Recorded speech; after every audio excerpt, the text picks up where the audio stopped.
Bucsay Balázs fog nektek előadni. Balázs az már nagy öregje a Hacktivity-nek, többször adott elő, illetve többször csináltunk Wargame-et, meg Capture the Flag programot, és ezeket Balázs sorra megnyerte. Úgyhogy azt gondolom, hogy egy nagyon nagy szaktudású emberrel van dolgunk. Illetve amire nagyon büszkék lehetünk itt Magyarországon, hogy idén is lesz Cyber Olympics, ugye ez egy világ méretű etikus hacker verseny, és Balázsék kijutottak rá, Miamiba lesz jövőre a döntő, és Balázs tagja a Gulás nevű csapatnak, és ők fogják képviselni Magyarországot, és én egy nagyobb összeget rám mernék tenni, hogy az első háromba fognak végezni. Úgyhogy fogadjátok sok szeretettel Balázs, tiéd a pálya.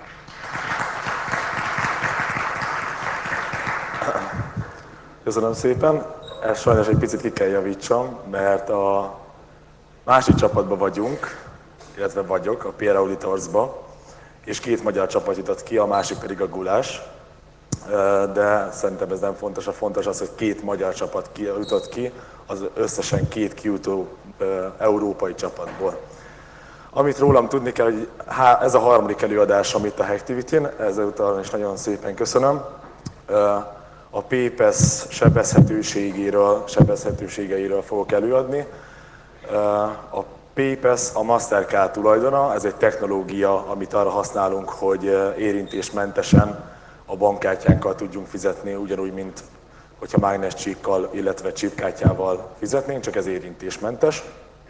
Amit tudni kell még rólam, hogy jelenleg már nem a PR Audit alkalmaz, viszont ezt a kutatást, amit végeztem, és kihozta ezt eredménynek, ami ez az előadás, ezt az ő idejükben, illetve abban a munkaidőben kutattam ki, amikor még a PR Auditnál dolgoztam. Azóta a különböző okok miatt váltottam munkahelyet, de a PR Auditot nagyon szerettem, és nagyon örülök, hogy az ő nevükben adhatok elő. Illetve most már a Vodafone-nak dolgozok, a VOCH-nak pontosabban. Ezen felül, amit még meg kell, hogy jegyezzek, mielőtt elkezdem, az az, hogy a Mastercard 2 hete körülbelül megkeresett, mivel, mint említettem, a Paypass az a Mastercardnak a tulajdona, hogy mégis miről fog szólni ez az előadás. Az előadás az olyan szinten nem tartalmaz újdonságot, amiről nem tudott a Mastercard előtte. Ez már elég régóta ismert sebezhetőség. A különbség az a kivitelezésben van, ami abban különbözik, hogy még eddig, illetve a felfedezéséig ennek a sebezhetőségnek commercial, illetve üzleti célokra használt eszközökkel használták ezt a sebezhetőséget, vagyis szereztek egy Paypass vagy valami hasonló terminát. Addig nekem sikerült ezt az egészet megvalósítanom open source toolokkal. Ezen kívül csak az érdekesség kedvéért egy Raspberry Pi-t fogok használni az egészhez. Mint látjátok, ez egy elég kicsi eszköz, ami akár egy zsebben is elfér. Energiaforrásnak egy elemet, illetve nem tudom, hogy hányan lehet, de lehet használni hozzá, ezt meg kell nézni. Well, the point is that you can operate that the same way as well. I also have an NFT reader with a chip card, which you need to address. Once you address that properly, then we can send data to the NFC card. This is what I wanted to tell you briefly. Now, with MasterCard, I told them that I was going to say the facts, and then you can decide whether this technology is vulnerable or trustworthy. I'm not really encouraging you not to use it, because there is a trustworthy risk management there. I have certain doubts, but this is just an opinion. Just a sec. Yeah. And then I'm going to plug it in, because it is small, but it's slow as well at the same time. So we need to boot it first, so that we won't have to suffer later. Give me a minute, okay?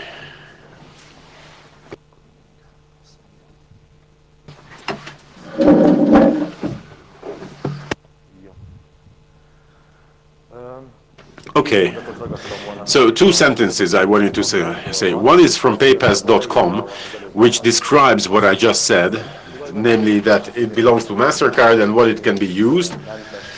It is a touch-free payment, and the other one comes from paypass.hu, why this is secure. It's worth reading it, but it says that this is secure because you don't have to hand it over to others, therefore they cannot scan, your account number and all your particulars, and it cannot be eavesdropped, intercepted rather, because there are state-of-the-art solutions implemented in the card. Well, we will see what that means. Now, this presentation is something that I already held in private circles for private audience, and I didn't go for this video then. I would like to leave it to you that you can download this presentation and the video later on. I'm not going to waste time with that, but what it says is that in the UK, this Paypass technology was introduced earlier. They also went for the vulnerabilities, and they found vulnerabilities, and there was a scandal with the Barclays Bank, for example, and then they made certain changes concerning the use and also the structure of the card. Now the history, this is the history, I'm not going to skip that. It was first in a novel that it was introduced.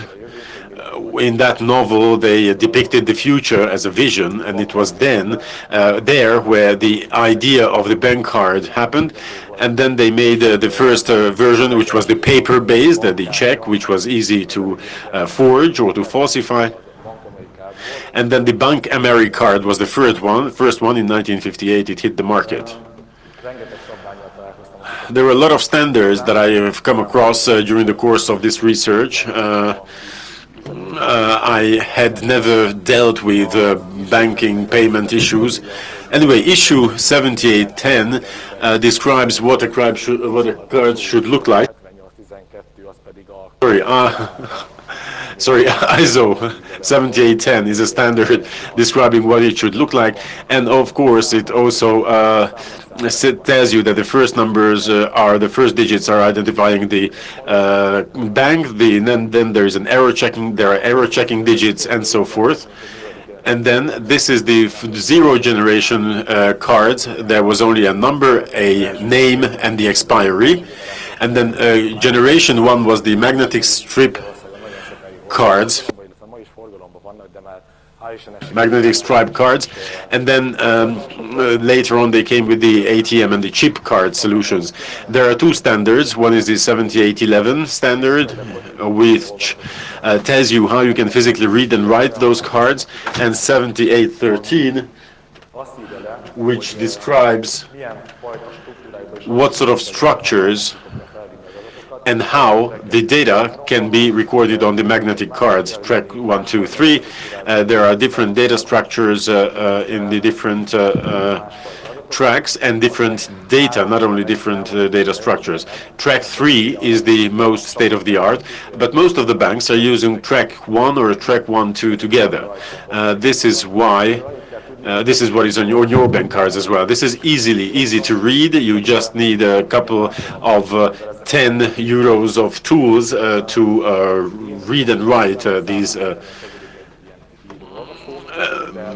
Anyway, you can for 20,000 forints, which is like 80 euros, you can already buy such a device with which you can read and write the bank card. Next generation was the chip card. This was quite extensively used, not only for bank cards, but in other applications or other means as well.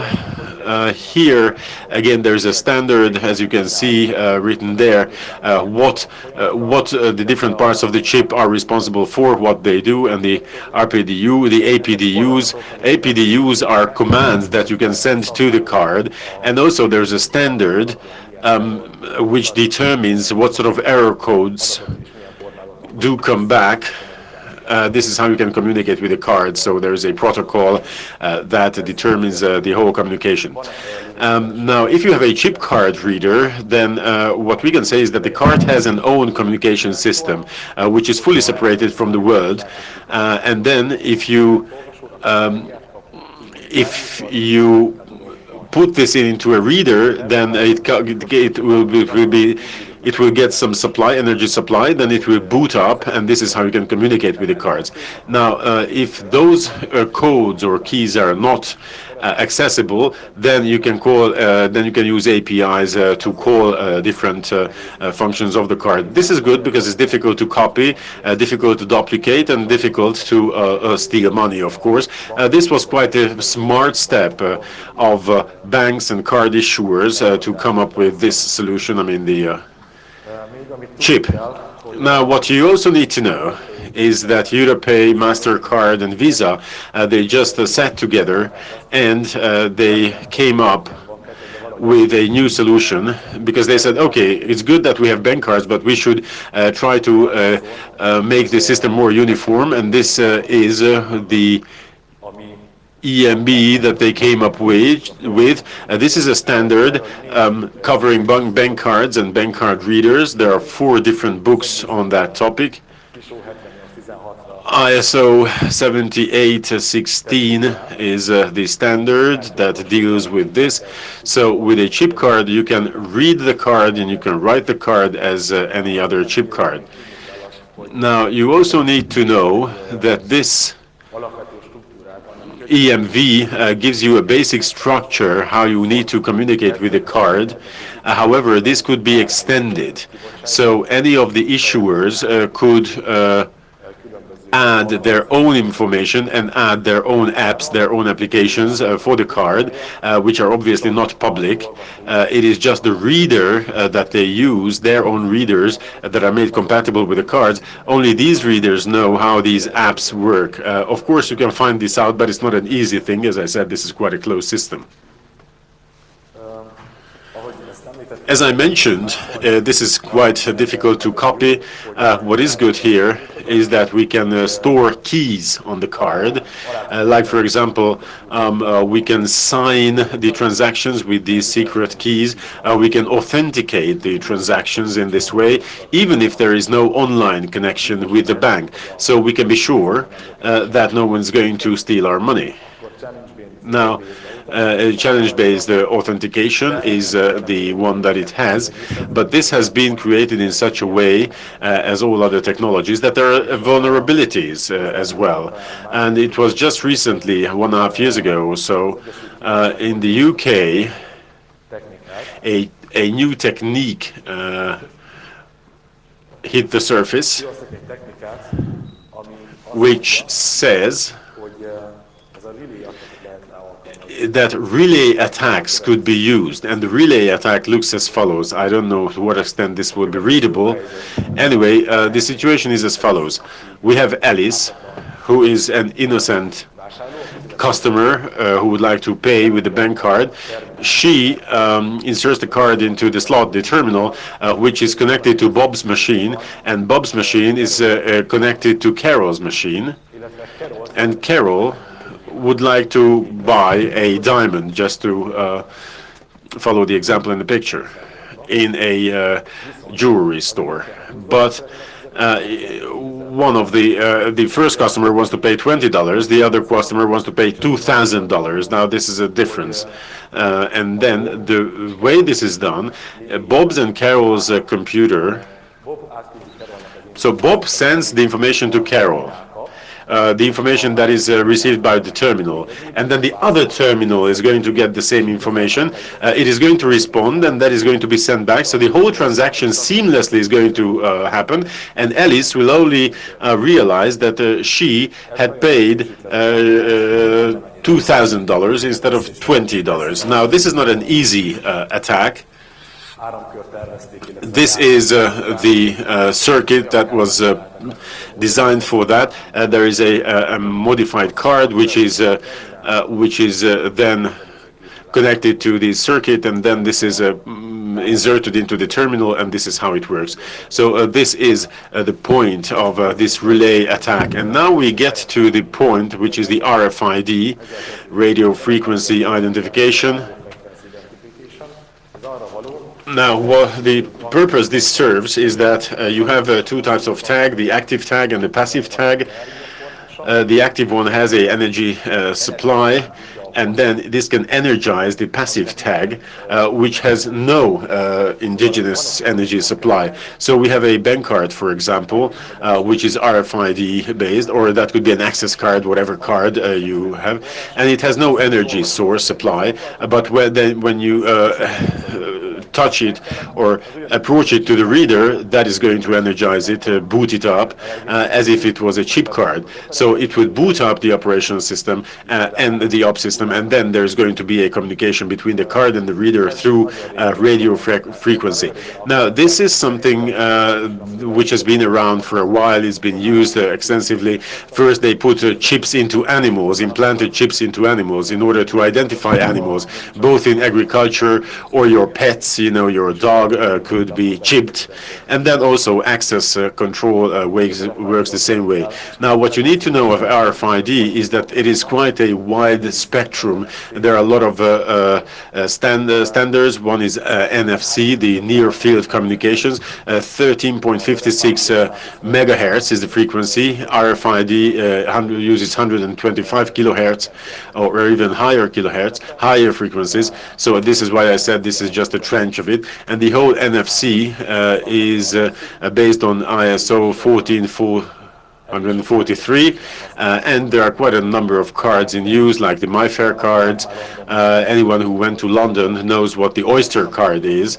The British, you can use it on the London Underground system, the metro. You can credit the card and then use the card. This MetaPay cards, that's also well known. This is what you use at the Sziget Festival in Hungary and the Volt Festival. This is a MyFair card.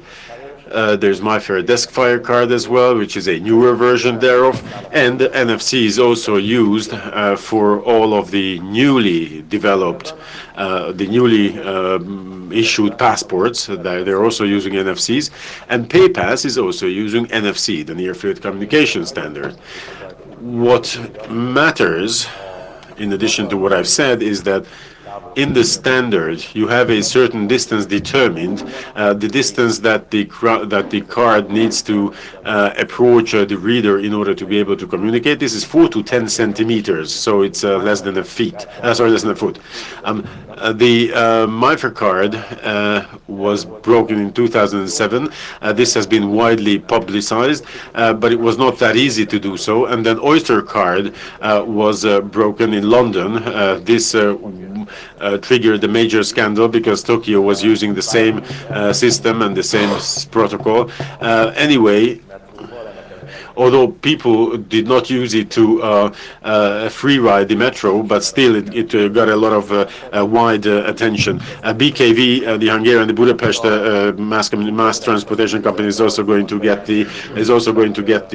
introduce this system. Then in 2007 they announced that they were able to clone the passports, and it was interesting because someone went to the airport with a passport that had Elvis Presley's picture and particulars in the passport. So there were certain public readers that could be used to verify that. MyFair DeskFire has been exploited, compromised in 2011. I didn't see too many publications about this, but I can imagine it did happen. MetaPay card, festival card, I think is definitely something that jogs your fantasies at all the Hungarian festivals. If it's vulnerable or not, well, I leave it up to you. I do have my opinion about its vulnerability. Let's hope it is not vulnerable. Paypass, that is what we are talking about here today, and Google Wallet, which is perhaps a song for the future, something to do with the future, almost built on Paypass, based on Paypass technology. How do we know that we have a Paypass card? And this is where I have to say, the reason I'm talking about Paypass, MasterCard asked me, because in Hungary it is only Paypass that is actually available. Visa has the PayWave, which is precisely the same as Paypass. However, I've not had the chance to test it, so I can't speak about it. If you take your card out and you're not sure, and if you see the Paypass logo or this sign, it's sure that your card is Paypass. I'd like to ask if you have a Paypass card. Szerintem sokan hazudnak. Well, I think a lot of people are lying because there's many more people who have a Paypass card. But of course, keep it to yourselves if you like. Az az igazság, hogy akinek most nincsen, All those who don't have one, within the next 5 years, I can tell you, you will have one. MasterCard is actually signing contracts with agreements with banks. They're really pushing this technology continuously, and we will not have a say. Most probably, if we want it, because we always want it, we will not have a say in what kind of a card we'll be getting. If you, it's very easy to get the chip out. You actually just have to cut it out, or you just have to break that part of the card. The rest will function, but I'm not sure it's the best solution. Why are they introducing it? They are introducing it because the card issuers, MasterCard and all the others, like it best if we use the bank card as much as possible and they get a share. How can you force people to use it as much as possible if it's simpler to use instead of cash? People like cash because it is much faster than the bank card. And if I can pay without a touch, and if I don't actually have to enter a PIN code, I don't actually have to sign, then it is the fastest payment method. Paypass, you have to know that it is NFC based, which means it's ISO 14443 compliant. It is EMV also, and there's two types. The Max Stripe card and the M-chip card. M-chip I won't discuss. It is less interesting for us. Most probably it is more safer because it works the same way like a chip card. It has encryption, everything that you can imagine for us to actually authenticate our transaction. And then there is the Max Stripe. It is no coincidence because it has the same data like on a magnetic card, and it works the very same way when it comes to payment. There's two kinds of Paypass readers we see in books, in shops. One is the embedded reader, when you have the reader, the magnetic card swiper, and the much more practical one that they like in so many places, the external reader, where it really just only reads Paypass. You have linked it to the terminal with a USB, some sort of a software. The external reader, you touch your card to it.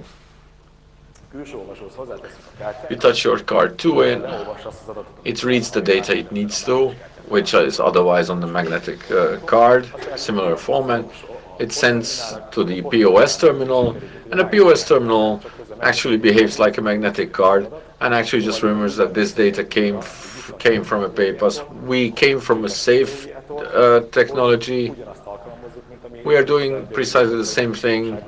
We are using the magnetic card that we know is not safe. That is the link from where I actually downloaded it. That is two kinds of Paypass technologies, the M-chip and the Max Stripe, and the differences between them. What I have to tell you is that the magnetic card has the CVC1 code, which is used for transaction authentication. The CVC2 is the one that you know on the back side next to the stripe where you sign. That is needed for internet payment. You add your name, your card number, issuing bank if it's needed, expiry date, and the CVV.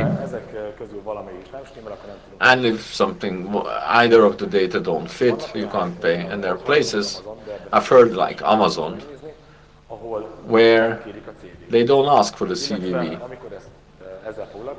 Or when I was dealing with this, I traveled by train a lot.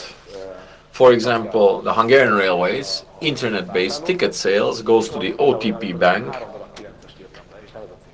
and I actually entered 3 9s and it let me through. When I entered 3 zeros, it let me through. They have changed it in the recent times.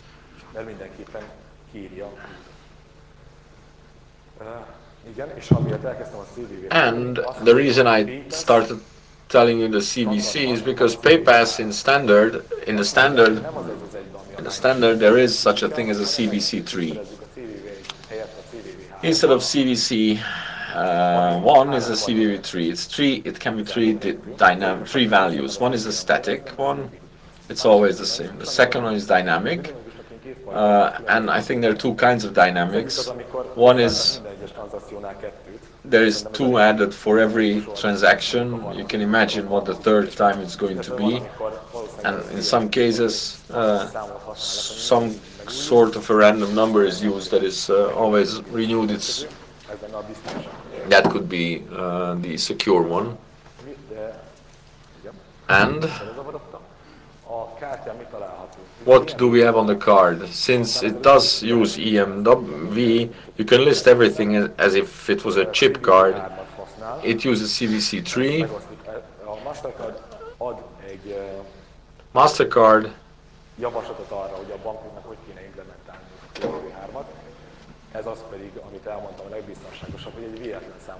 that the most secure one would be to generate a random number, and for every single payment it should change. The banks are not actually obliged to adhere to this.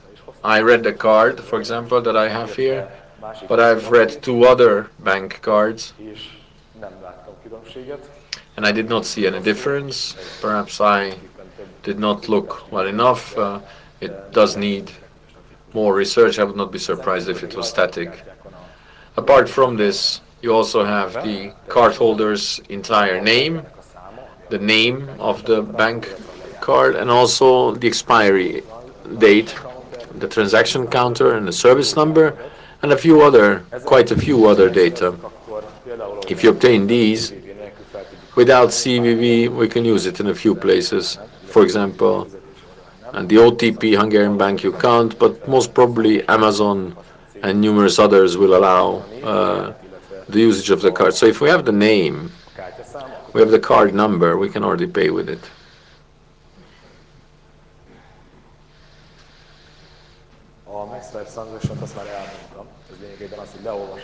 I've already told you about the MaxStripe transaction, which reaches the card, sends it to the terminal, and it actually just notes that it was not a chip card, and then it otherwise adds that it's okay, you can pay. And I have a touch tag reader here, I have a Raspberry Pi, and I have a festival card that was a Palinka festival payment card. Very useful, because they were just distributing it at the Palinka festival. So probably when they had this pilot project, they were distributing these to really help people test the use of this card. We soon have to start with the demo. When I started dealing with it, I was quite new in this whole RFID, NFC technology, and I knew the basic tools, and I really did suffer a lot, I can tell you. Open source tools, well, we can say they're good approach, but they're absolutely not commercial. It's until you don't understand them, you are just completely unable to actually establish a test environment which is actually functional. When the NFC really came into being and became publicly known, then the Linux liberally was sometime around version 1.0, 2.0, and the new completely rewritten versions were really not even close to being compatible with old tools. So I had a lot of problems in establishing a test environment that was actually functional.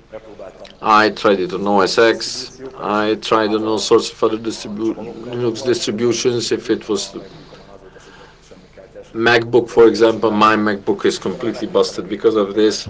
And then I asked my colleague at PR Audit to help, and he was using FreeBSD. So all the packages precisely were, everything was compatible with everything. So I just copied the package versions. I installed them for myself, and now it works. I couldn't know anything. I didn't know anything about the Paypass card, Now, in retrospect, it was really, really simple. I think every single detail was there in front of me, but when you're looking for it, well, that is a time when you don't really find it. Mint ahogy említettem, rengeteget foglalkoztam azzal, hogy olvasgattam ezeket a standardokat. I really did a lot of reading these standards, a lot of Google. That's why there's so many standards, because in this presentation, because these also form part of the story, but also because, of course, I didn't read every single standard, but I really did suffer with each of them to understand them all. I tried all other tools using the existing NFC lib. Some of them were misleading, some of them absolutely didn't work. And I really read how it actually functioned.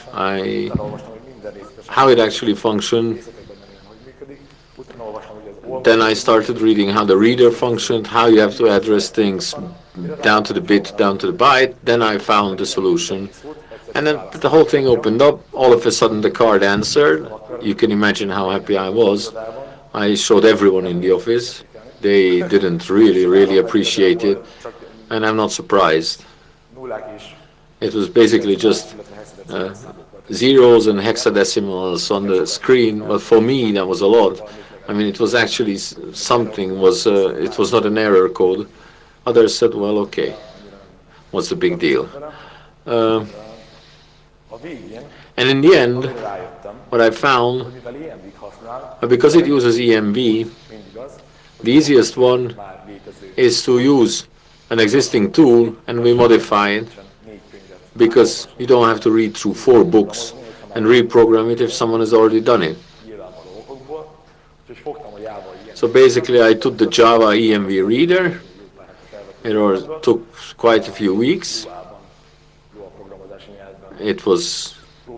I was trying, let's say I was making attempts in Lua. Then I realized that Java, it was easier to modify the Java EMV reader, modifying it in such a way that it's the card itself that should be addressed and not the... a colleague of mine said that he has a one version better reader where it's not the chip that is addressed by the PCS-CD, but it's the card itself. So you don't have to encapsulate the packages, it sends it straight to the card. So all the work that I did is completely useless, because if I'd have bought a newer reader, that I didn't, for evident reasons, I would have long been ready with the whole project. So I modified the Java EMB reader. I will show you how. It runs precisely as if we were reading a chip card. The only difference is that while the chip reader you have to stick it into a reader, this you only have to put it near to the reader.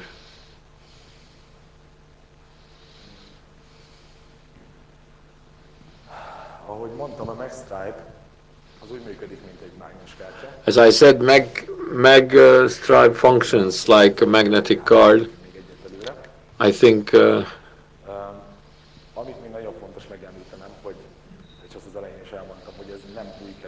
as I said, this is not something.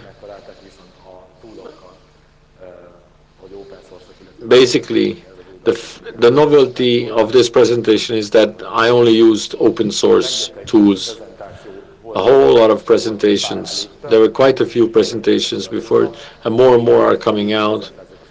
Old presentations that I've said used commercial tools, whereas later ones really have found out how you can really use relatively cheap tools. And perhaps what is by far the most interesting is that the PCI DSS standard says that it should be across open public networks. Cardholder data can only be transmitted if that channel is encrypted, and the NFC is not encrypted. And so now the demo.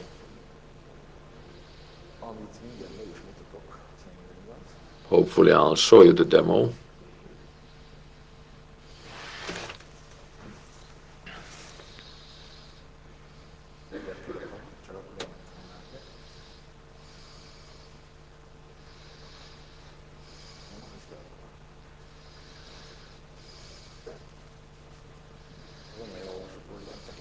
Quite not readable, is it?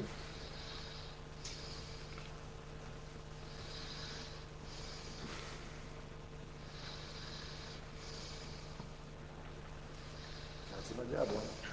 Rendben, de kettő az nem igen. Na, akkor ezt így.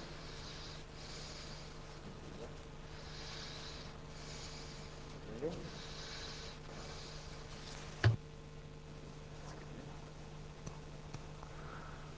Indítunk egy PCR CD-t, itt látszik, hogy felismerte a kártyát, ott van a kártya ATR-re, Answer Reset. Most fut a PCR CD, ezen keresztül tudunk kommunikálni a kártyával, illetve el kell lépni ebbe a könyvtárba, és elindítani a Java alkalmazást, amiből kettőt csináltam. Az egyik a cenzúrázat, a másik pedig amikor megmutatja az egészet. Miatt elindítom, megmutatom itt a kártya, rárakom az olvasóra, és nyomok egy Entert. És mivel ez egy ARM-based processzor, egy kicsi órajelen fut, kicsi teljesítménnyel, és Jávát futtatok rajta, ezért 2 perc még lefut, úgy normálisan. Úgyhogy eddig szerintem az lenne a következő lépés, hogy mivel 2 variációja van ennek a programnak, a teljes, amikor megmutatja a teljes bankszámlaszámot, illetve nevet, illetve a másik, amikor kicenzúrázza, direkt átírt a mixekkel, hogy tudjak demózni. Meg szeretnék kérni valakit, aki vállalkozó kedvű, hogy hozza ide a kártyáját, hogyha meri. A program az nem loggol semmit. Át is küldöm neki szívesen utána, hogyha szeretné. The program is not logging anything. Itt összegzi a dolgokat. Hogyha szeretné, akkor szívesen megmutatom, hogy nem csak ezzel a kártyával. So if someone could bring their card out, the program is not logging anything. I tried it with 2 different banks and it worked. Elég sok mindent elküld neki, You can see that it's sending quite a lot of things. It's waiting for the responses. Szóval van vállalkozó. Anyone willing to surrender their card? Are you sure? Csak ráragasztottad. Ez a matrica fajta. This is the sticker part, sticker kind of a Paypass. Kb. 3 perc. I'll give this back to you in a sec. Ahogy látjátok, elég kellemes.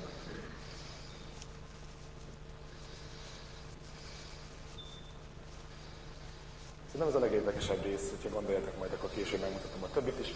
A lényeg az, hogy rajta van ott a van, primary. What you can see that you have the primary account number, a few other things. Ez ami rá van írva a kártyára. This is what is on the card. Expire is also there.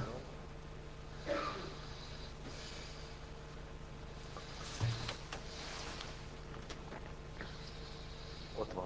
It's there actually. Effective date, az amikor kiadták. Application effective date issue, expiration date 2014, 30th of April, 0414 on the card. Mivel az Egyesült Királyság And because in the United Kingdom,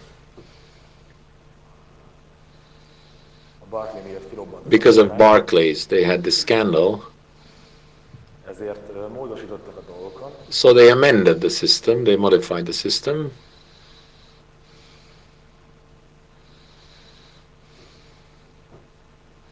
Mondom, akkor a cenzúrázottak. Módosítottak a dolgokon. Basically, they amended the system because they were saying that it was good if they would use the CVV3, and also they also eradicated the name from the card.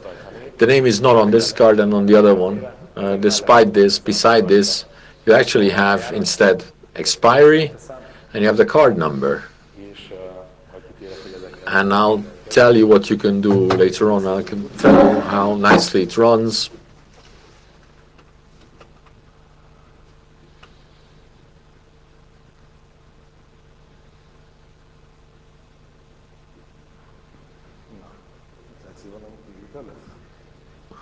It's going to be one of those exceptions, is it?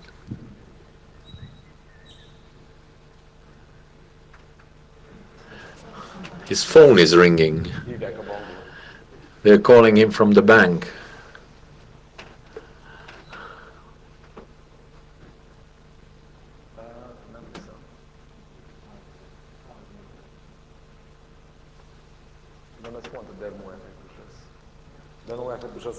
It's a demo effect. When you demo it, it doesn't work. Most probably it's some sort of an exception card.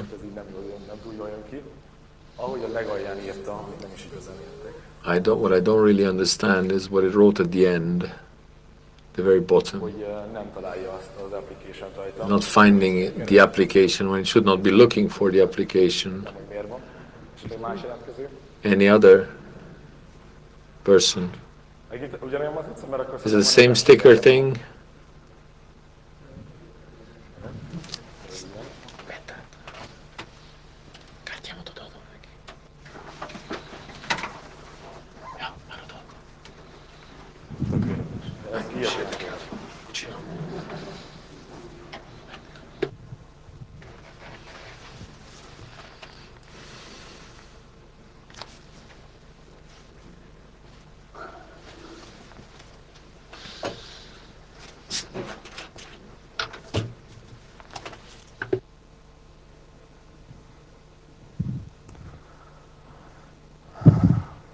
Remélem a PC SSD eszközben nem fagy le, mivel az is open source-tól, ez ilyen feature. I hope.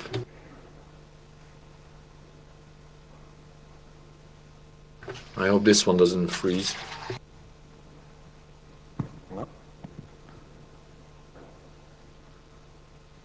Egyébként. Hoppá, ott már ott volt, hogy Mastercard. It did say Mastercard. Data galore. And it stops here.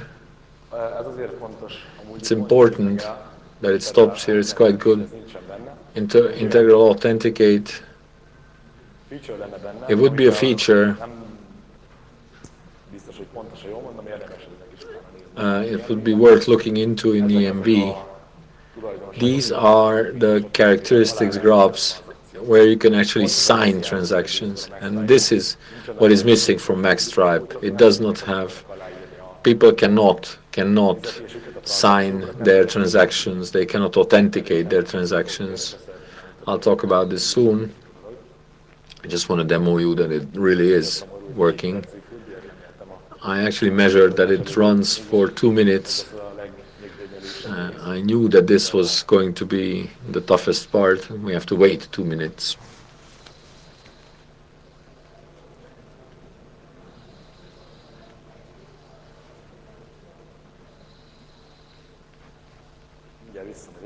I'll go back soon.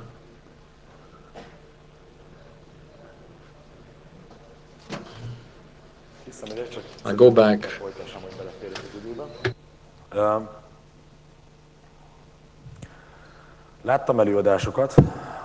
I have seen presentations where basically they read the most important data that they needed for payment, they put it on a magnetic card, and they used that to pay with. But there's one stumbling block. If you paid 3 times with the same card, the bank stopped it because the CVV didn't change. The solution to this was that they used the card 3 or 4 times, the CVV always changed, and in that order he actually wrote it out on the magnetic card, and then it was good. Paypass cards allow 1 to 5 payments in a series. The next one has to be a chip card payment, and then you can again pay with until 5,000 forints. It doesn't ask for a PIN code. It doesn't ask for a signature if we pay under that. And if we think about it, it's relatively difficult to exploit, because I don't think anyone is going to be rich from stealing 15,000. I mean, to always obtain the numbers, the card numbers, this presentation is not how to misuse this. I just want to open eyes to how technology that you carry around in your pocket actually functions, how you can exploit it, and what you have to be attentive to.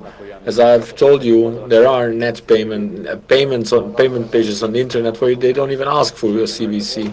Before, we could pay with the relay attack that I told you about that happened that they did in the United Kingdom. It works with Paypass also. There are descriptions about this. Best part is that it works with Google Wallet also. I also found presentations where the basis was 4-10 centimeters for the NFC and Paypass. However, certain size antenna used, they also managed to increase this distance. The active attack is where they are communicating with the card. They increase the distance 50-fold, so to a meter and a half. And they also had a passive attack when they were not communicating with the card. The person is paying, and they're actually just snooping into it. They increased that to 500-fold, so from 15 meters distance. I'm not good in electro, and all those who can build and design such an antenna, I'm sure, can tell you how this works and how this is feasible. I'm soon finishing. I think it's very easy to emulate Paypass cards. Within 5 years, everyone is going to have such cards. Google Wallet uses the very same technology. The Max Stripe is a bit better, perhaps. It's because you can only use it, you can only pay with it if the telephone is unlocked. If it's standby and we are in our pocket, even if they go with the reader to it, you cannot read it. Of course, if you have any questions, let's see where we are. It did work with this card. So that was really, that Raiffeisen was really an exception. I'm not saying that because it was an exception, it was also secure. As you can see, primary account number, of course I X'd out the card number, owner,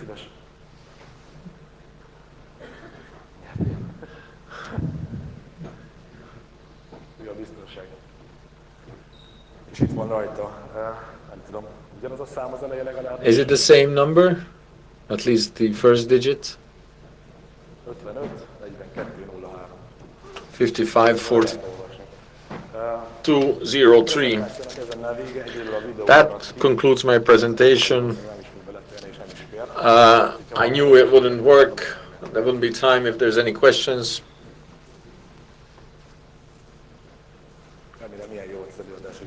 I hope it was so good that everyone understood everything.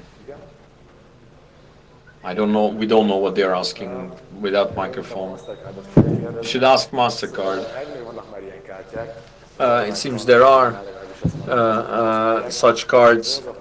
The problem with them is that they are reverse compatible. Until the Max Stripe technology is not eradicated from this completely, until then you will always be able to read all these data. Any other questions? Köszönöm szépen, nyugodtan keressetek meg utána.